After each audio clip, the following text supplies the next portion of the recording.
Salut à toi et bienvenue dans cette vidéo. Aujourd'hui, je suis content de vous faire cette vidéo car j'ai eu une idée. Excusez-moi, je ne vais pas faire tout ça, tout ce que j'ai l'habitude de faire. Vous êtes ici chez vous, entrez, prenez place, asseyez-vous confortablement. Faites comme chez vous en tout cas. Vous connaissez comment ça se passe. Entrez sans enlever les chaussures. Aujourd'hui, je vais vous dire 5 choses que vous devez absolument faire lorsque vous arrivez au Canada. Ok? Il y en a beaucoup, hein, mais moi, j'ai résumé l'essentiel. En fait, c'est mon expérience que je vais partager avec vous et vous allez sûrement passer par là. Donc, c'est quelque chose d'inévitable, à moins que les lois changent. D'accord? Donc, voilà. Je vous invite simplement à vous abonner à la chaîne, de liker, de partager. Voilà, ça va aider, n'est-ce pas, la vidéo à être vue et aider un maximum de personnes d'être au courant de ces 5 choses dont je m'apprête à aller vous délivrer. C'est une chose que vous devez faire avant d'arriver au Canada. C'est ce que vous devez faire dans votre pays et tout ça. J'ai fait un guide, d'accord? Il y a un guide de préparation pour le Canada où j'ai écrit un livre de plus de 70 pages. Je me rappelle plus. Ça fait 1 an que j'ai écrit ce livre. Vous pouvez cliquer en dessous de la vidéo. Il y a un lien sous la vidéo. Il y a plusieurs liens. Vous allez chercher guide de préparation pour le Canada. Ok? Guide de préparation pour le Canada. Vous allez savoir tout ce que vous devez faire avant d'arriver au Canada. D'accord? Ça, je ne vais plus entrer dans les détails. Donc, aujourd'hui, je vais vous parler des 5 choses que vous devez faire lorsque vous arrivez au Canada. Vous savez, lorsqu'on émigre au Canada, on ne connaît pas le système, on ne connaît pas comment les choses marchent. Et la plupart des gens qui émigrent au Canada viennent au Canada, ils n'ont pas une famille. Ok? Ils n'ont pas... vous venez parfois dans une ville où vous ne connaissez personne. Et c'est parfois difficile de connaître les choses que je m'en vais vous dire maintenant. Ok, à moins que vous ayez un esprit ouvert, comme je disais dans l'une de mes précédentes vidéos, que vous avez fait vos recherches, que vous savez comment procéder exactement, mais on sait très bien qu'il y a une différence entre ce qu'on a lu et ce qui se fait exactement sur le terrain. Il y a toujours une différence. Mais le fait déjà d'avoir fait cette recherche-là est quelque chose de considérable parce qu'au moins vous avez l'information de façon officielle, si vous avez bien sûr lu sur un site officiel. Donc renseignez-vous toujours, lorsque vous cherchez des informations sur Internet, renseignez-vous toujours, cherchez toujours à savoir si le site sur lequel vous regardez l'information est un site fiable. Parce que toutes les informations qui circulent sur Internet ne sont pas des informations fiables. Parfois, par exemple sur les blogs, chacun interprète l'information à sa manière. Chacun interprète l'information selon son expérience. Donc, il faut souvent vous rendre sur des sites officiels pour, n'est-ce pas, avoir la bonne information. Je sais que c'est difficile. Oui, j'entends déjà les gens dire, tu penses que c'est facile. Rien ne sera facile dans la vie, les amis. Rien ne sera facile dans la vie. Si tu recherches la facilité dans la vie, tu vas rencontrer la difficulté. Si tu recherches la difficulté dans la vie sera plus facile pour toi. Lorsque vous immigrez dans une nouvelle ville, dans un nouveau pays, et vous n'avez personne, pour certaines personnes, pour la plupart, il est difficile de connaître ces choses-là. Donc, vous devez vous renseigner et une fois arrivé sur le terrain, vous devez n'est-ce pas, mener ses actions.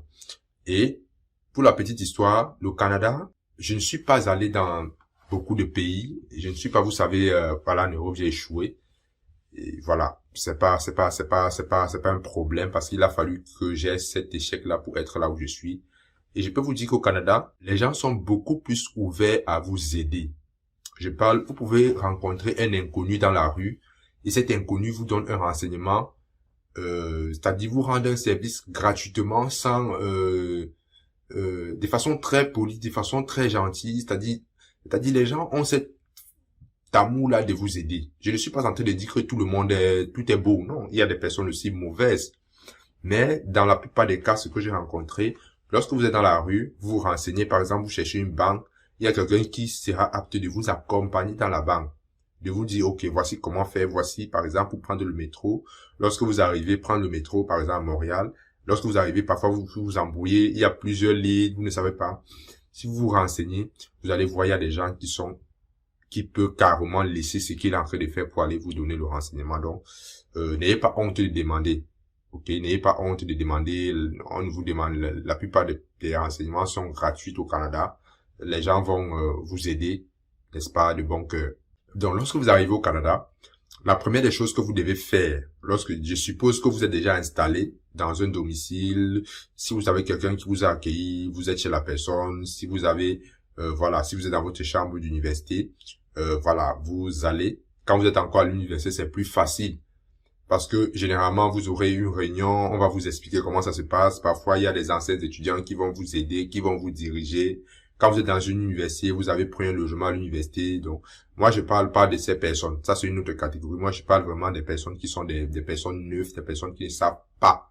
Ou du moins, je vous donne l'information, ok, pour que vous sachiez quand même. La première chose, c'est d'arriver au Canada, d'acheter ce qu'on appelle un passe-bus. D'accord? Chaque ville, chaque grande ville a un passe-bus pour les étudiants. Comme on parle d'étudiants maintenant ici, à ce qui concerne les passe-bus, on ne parle pas d'étudiants étrangers, on ne parle pas comment dire, d'étudiants canadiens, non. Quand vous êtes étudiant dans cette situation. Quand vous êtes étudiant canadien, votre passe-bus coûte les mêmes que pour un étudiant étranger. D'accord? Il n'y a pas de différence à ce sujet. Par exemple, à Montréal, c'est lorsque vous êtes étudiant, votre passe-bus coûte quelque chose comme 51 $. Ça, renseignez-vous là-dessus. Ça, c'est les chiffres que moi, je payais quand j'étais étudiant. C'était 51 $ chaque mois. 51 $, ça veut dire ça couvre toute une zone géographique précise. D'accord? C'est-à-dire tous les mois, avec cette passe, vous pouvez vous déplacer dans une zone géographique précise sans payer. C'est-à-dire vous présentez la carte, c'est une carte magnétique. Dès que vous entrez dans le bus, vous présentez la carte, ok? Il y a un dispositif où vous mettez la carte, ça signale que votre carte est pleine. Ok, chaque mois vous payez. Ça coûte 51. Dans la ville de Trois-Rivières, il y a également cette carte. Bref, dans la plupart des villes au Canada, il y a ce type de passe. Et chaque ville a son prix. Donc, renseignez-vous auprès de la ville dans laquelle vous allez étudier, bien sûr. Bon, maintenant, en parlant de transport, j'aimerais faire une parenthèse. Ça vient de me venir en esprit et ça va constituer une des choses que vous devez faire au Canada. Lorsque vous devez faire avant de venir, excusez-moi, c'est de venir avec votre permis de conduire. C'est de venir avec votre permis de conduire. Parce que ce que vous devez savoir, en tant qu'étudiant étranger au Canada, vous n'avez pas besoin de refaire le permis au Canada. Le permis de conduire au Canada. Lorsque vous êtes étudiant étranger, vous avez le droit de conduire avec votre permis, c'est-à-dire le permis que vous avez eu dans votre pays d'origine. Vous avez le droit de conduire avec ce permis. D'accord? Bien sûr, il y a des limites. Par exemple, vous ne pouvez pas faire, je sais pas si vous pouvez faire le taxi. Voilà. Mais vous pouvez faire ce qu'on appelle le Uber. Le Uber, ça veut dire quoi? Le Uber, c'est une sorte de taxi programmé. C'est un peu comme, comment on dit ça? On appelle ça comment? Excusez-moi, le nom m'échappe. Oui, c'est le Uber, c'est ça. C'est-à-dire, c'est un service où on vous appelle, on vous dit, viens à tel endroit me chercher. Il y a une application et en fonction des coûts, ce que vous faites, vous êtes payé pour ça. Vous pouvez faire le Uber. Il y a également le Uber Eats. Bref, il y a beaucoup de choses que vous pouvez faire. Donc, venez avec votre permis. En tant qu'étudiant étranger, vous n'avez pas, vous n'êtes pas obligé, en fait, de faire le permis. Mais après vos études, après un certain temps, il va falloir que vous changez de permis. Vous faites un permis canadien ou un permis, de la province à laquelle vous vous trouvez. D'accord? Il y a, n'est-ce pas, des dispositions pour changer. Si vous pouvez changer avant de terminer vos études, ce sera une bonne chose de le faire. Mais avec votre permis, venez avec votre permis, c'est une des choses que vous devez également faire. Donc, ça, c'est une chose, c'est quelque chose qui me vient à l'esprit. Donc, comment faire pour avoir la passe de bus? Pour avoir la passe de bus, vous devez vous présenter avec un document officiel, par exemple votre passeport et votre permis d'études. Parce que lorsque vous entrez au Canada, ce sont les deux documents que vous aurez. OK? Ce sont les deux documents que vous aurez, votre passeport et votre permis d'études. D'accord? Vous allez aller dans un point, n'est-ce pas, de la société de transport dans la ville. Vous vous renseignez sur comment avoir une passe bus. On va vous donner les renseignements et vous allez payer, vous allez avoir votre passe bus. Je ne peux pas vous donner les chiffres ici parce que ça varie énormément en fonction des villes. Par exemple, pour Montréal, vous allez payer, comme je l'ai dit, 51, mais pour payer la carte, ça va vous coûter quelque chose comme 15 $. D'accord? 15 $. Et pour bénéficier de ces 51 $ par mois, vous devez également prouver que vous êtes étudiant en montrant la lettre d'inscription de votre établissement. Sans ça, vous n'aurez pas la passe, on appelle ça passe bus. Ok, vous n'aurez pas ça à 50. Vous allez payer le tarif normal qui est un peu plus élevé, c'est-à-dire à Montréal toujours c'est 80. Aujourd'hui c'est 90 et demi, 90,5 $. Et c'est comme ça dans tous les villes. Donc vous devez présenter ces documents. La deuxième des choses que vous devez faire, c'est d'ouvrir un compte bancaire. Au Canada, il y a plusieurs comptes bancaires, il y a plusieurs banques, il y a une dizaine de banques au Canada. je ne sais pas, je suis pas un conseiller, je ne sais pas comment vous devez. Je ferai peut-être une vidéo pour montrer comment choisir votre banque au Canada, parce que les banques diffèrent, d'autres ont des avantages, des inconvénients, ainsi de suite. Bref, vous devez choisir une banque. Et maintenant, pour choisir une banque, pourquoi choisir une banque? Parce qu'au Canada, tout se fait, la majorité des choses se font par virement bancaire. Même quand vous êtes étudiant, vous devez absolument avoir un compte bancaire. Parce que lorsque vous faites un job, l'employeur ne vous paye pas en main. Okay? La plupart des cas, on vit directement dans votre compte. D'accord? Donc, vous devez avoir un compte bancaire. Et pour ouvrir votre compte bancaire, vous devez avoir, comme je l'ai dit, des documents, votre passeport, votre permis d'études, d'accord? Et votre lettre pour montrer que vous êtes étudiant. Parce que lorsque vous êtes étudiant, vous avez les forfaits à la banque. D'accord? Parce que lorsque vous avez un compte bancaire, il y a des frais de banque qu'on vous coupe chaque mois. Et lorsque vous êtes étudiant, vous avez une certaine exonération sur ces frais. Vous ne payez pas les mêmes frais. Il y a des tarifs préférentiels lorsque vous êtes étudiant, même lorsque vous êtes étudiant étranger, lorsque vous êtes nouvel arrivant, il y a ces avantages que vous pouvez avoir. Donc vous devez prouver qu'effectivement vous êtes étudiant à partir de votre lettre d'inscription dans votre établissement. D'accord?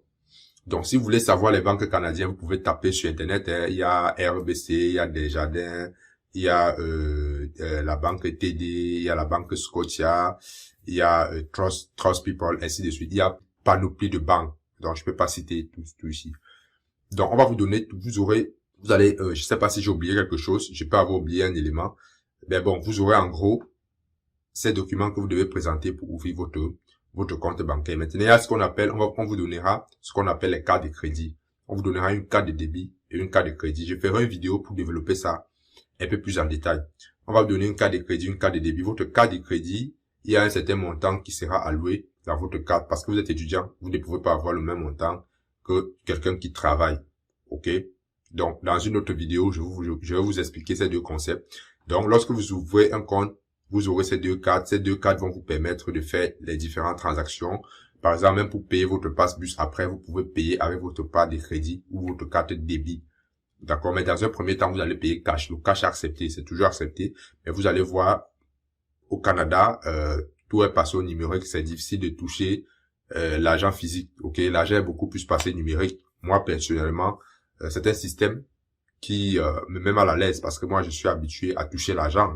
Vous voyez, moi, j'aime toucher l'argent. J'aime sentir que j'ai de l'argent sur moi, vous voyez.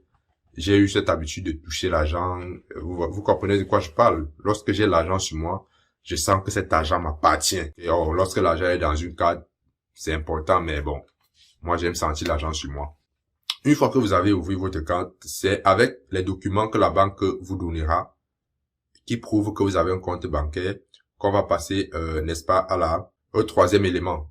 Un élément aussi important, où j'allais le signaler, une chose également importante à faire, où j'allais oublier cette chose, c'est de demander, lorsque vous arrivez, après votre passe-bus, ou bien même avant votre passe-bus, vous devez demander ce qu'on appelle la NAS, numéro d'assurance sociale. Numéro d'assurance sociale, j'allais oublier. Je n'ai pas préparé cette vidéo, hein. C'est quelque chose qui m'est venu hier soir et j'ai décidé de partager ça avec vous. Il y a ce qu'on appelle la NAS, numéro d'assurance sociale. C'est quoi la NAS? En fait, toute personne qui réside au Canada a une NAS. Résident temporaire, résident permanent, vous devez avoir une NAS. C'est à partir de ce numéro que vous pourriez bénéficier de tous les avantages sociaux qu'il y a au Canada. Par exemple, pour ceux qui ont déjà un permis de travail ou ceux qui résident, c'est à partir de la NAS que vous avez droit, comment on appelle ça, à l'assurance maladie, que vous avez droit aux prestations du gouvernement. Par exemple, si on va vous rembourser un crédit, c'est-à-dire si on va vous rembourser un crédit, je parlerai de ça dans une autre vidéo, c'est un peu trop large si j'essaie de déballer ça dans cette vidéo. Vous aurez besoin de la NAS parce que c'est à partir de la NAS que le gouvernement connaît le nombre d'heures que vous avez travaillé. Est-ce que vous avez droit à un retour d'impôt? Est-ce que vous devez payer les excès d'impôts? C'est à partir de la NAS que votre employeur, n'est-ce pas, peut connaître si vous êtes en règle au Canada ou pas. Lorsque vous êtes résident temporaire, c'est-à-dire lorsque vous êtes étudiant, vous avez une NAS qui va commencer par le chiffre 9. C'est comme ça qu'on répertorie. Donc, vous devez faire cette NAS. C'est vraiment quelque chose de passe-partout. Même lorsque vous allez chercher le travail, on vous demandera ce numéro. D'accord? Même si vous faites un job, on va vous demander ce numéro. Donc, comment faire pour obtenir la NAS? Lorsque vous arrivez au Canada, les provinces du Canada et toutes les villes ont un service d'immigration au Canada.